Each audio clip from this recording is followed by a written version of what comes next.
राजधानी रे पुणी लज्जा नाबालिका को दुष्कर्म अभियोग रे पलासपल्ली अंचल सुप्रिया महाराणा को गिरफ्त कला चंदका थाना पुलिस। अभियुक्त जनक नाबालिका सहित सोशल मीडिया रे परिचय होइथिला। गत 16 तारीख संध्या रे रज पर्व अवसर रे नाबालिका जनक डांस प्रतियोगिता को जिबा बेले निखोज होइथिले। परे परिवार पक्षरु चंदका थाना रे अभियोग होइथिला।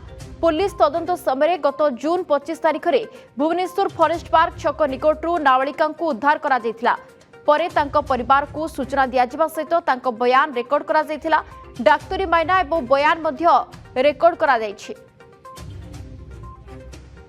गत 16 तारीख दिन चंदका अंचल गोटे झील को जे माइनर अछंती तांको गोटे पिला प्रलोभित करी नहीं जाइथिले एवं ता सहित खराब काम करथिले।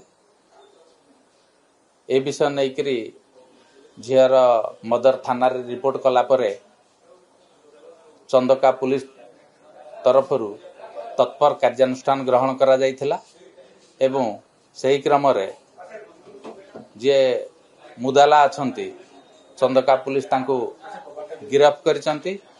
गिरफ्त करने सहित तांकर मेडिकल एग्जामिनेशन होईची। से माइनर विक्टिम रा मध्य मेडिकल एग्जामिनेशन हो जाईची एवं आज से जे दुष्कर्म करिसंती सुप्रिया महाराणा पलासपल्ली एयरपोर्ट थानार तांको पुलिस गिरफ्त करछि एवं आज ताको कोर्ट चालान कराजी। राजधानी रे पुणी लज्जा नाबालिका को दुष्कर्म अभियोग रे पलासपल्ली अंचल सुप्रिया महाराणा को गिरफ्त कला चंदका थाना पुलिस। अभियुक्त जनक नाबालिका सहित सोशल मीडिया रे परिचय होइथिला। गत 16 तारीख संध्या रे रज पर्व अवसर रे नाबालिका जनक डांस प्रतियोगिता को जिबा बेले निखोज होइथिले।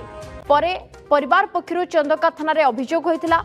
पुलिस तदंत समय गत जून 25 तारीख में भुवनेश्वर फॉरेस्ट पार्क छक निकटू नाबालिका उद्धार करा जायथिला। परे तांको परिवार को सूचना दियाजिबा सहित तांको बयान रेकर्ड करा जायथिला।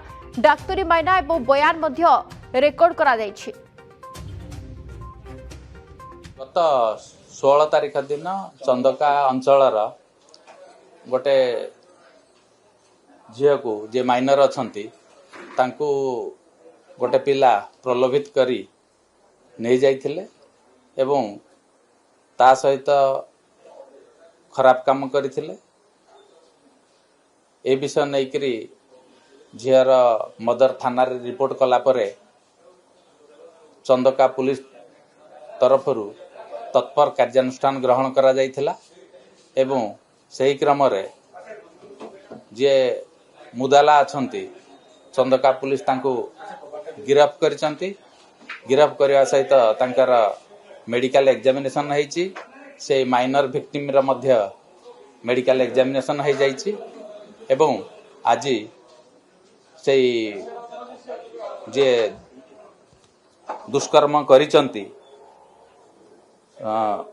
सुप्रिया महाराणा पलासपल्ली एयरपोर्ट थानार तांको पुलिस गिरफ्त करछि एवं आज ताको कोर्ट चालान कराजी।